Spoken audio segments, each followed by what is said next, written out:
Türkiye Sağlık Turizmi Derneği tarafından 8. Uluslararası Sağlık Turizmi Kongresi 3-6 Mayıs 2018 tarihler arasında Kuşadası Aydın'da yapılacaktır. Kongrenin ilk gününde 51 ülkeden davet edilmiş misafirler için akşam yemeği düzenlendi.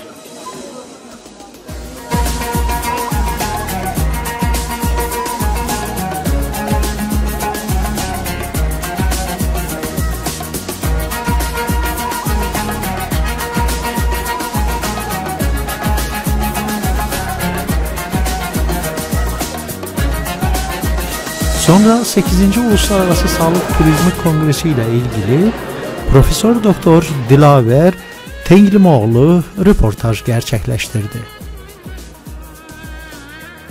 Efendim, bugün dünyanın çeşitli ülkelerinden İzmir Kuşadası'na sağlık turizmi ile ilgili davetliler katılıyor. Evet. Bu kongrenin anlamı ile ilgili kısaca bilgilerinizi aktarmak isteriz. Şimdi Türkiye Sağlık Turizmi Derneği olarak biz bu yıl 8.sini düzenliyoruz. Türkiye'de Sağlık Turizmi, Uluslararası Sağlık Turizmi Kongresi'nin tüm sağlık turizmine gönül vermiş paydaşları bir araya getiriyoruz. Sektörü, akademisyenleri, sivil toplum örgütlerini, turizm ajantalarını, aracı kurumlar dahil hemen hemen hekimler ve diğer branştan sağlık turizmiyle ilgili faaliyet gösteren tüm paydaşları bir araya getiriyoruz. Bilgi paylaşımı ve aynı zamanda kongre içerisinde bilimsel etkinliklerimizin yanı sıra B2B görüşmeleri, ikili görüşmeler yapılacak. Ve son günkü programda da Türkiye'deki hastanelerimizden birkaç tanesini gezdirerek böylece yerinde görme, uygulamayı da yerinde görme fırsatını tanıyacaklar. Yaklaşık Türkiye'deki bu kongreye bu seneki katılım çok fazla ilgi var. 51 ülkeden 370'in üzerinde yabancı konuk var. Yine 200'e yakın da yerli konuk var. Toplam 600'e yakın bir katılımcı var.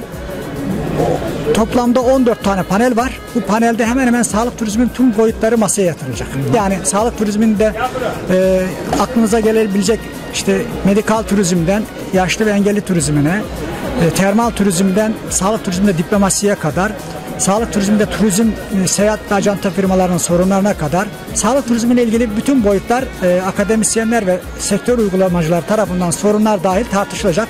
Aynı zamanda çalıştaylarla bu gündeme getirilecek ve bundan sonraki dönemki çalışmalara ya da sağlık turizmiyle ilgili faaliyetlere bir yol haritası çizilmiş olacak. Zaten bu seneki temamız da bu. Sağlık turizminde yol haritası. Ana temamız bu.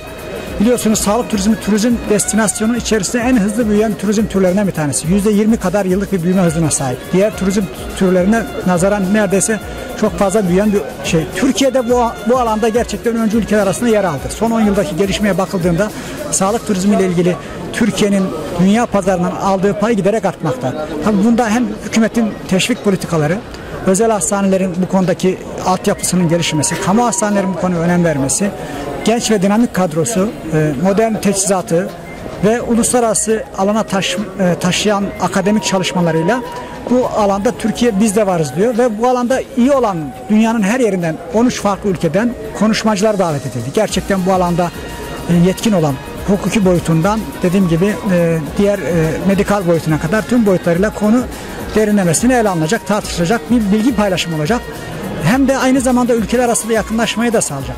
Turizmin diğer alanlarına da katkısı sağlayacak aynı zamanda. Yani buraya gelmiş insanlar hem Türkiye'yi yakından tanıma hem de bölgesel Kuşadası bölgesine, İzmir bölgesine, Ege bölgesinin sağlık turizmiyle ilgili gelişmesini yerinden görmesine bir fırsat tanıyacak diye ümit ediyorum.